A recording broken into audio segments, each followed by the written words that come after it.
You ask Tiger to solve. This deals with linear equations with one unknown. The final result is v equals 10/3. Let's solve it step by step. Simplify the expression.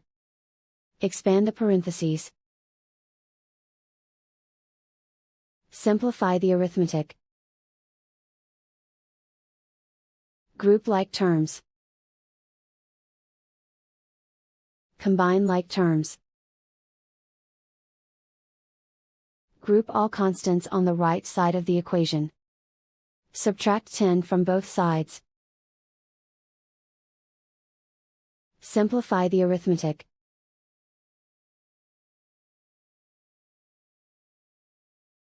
Isolate the v.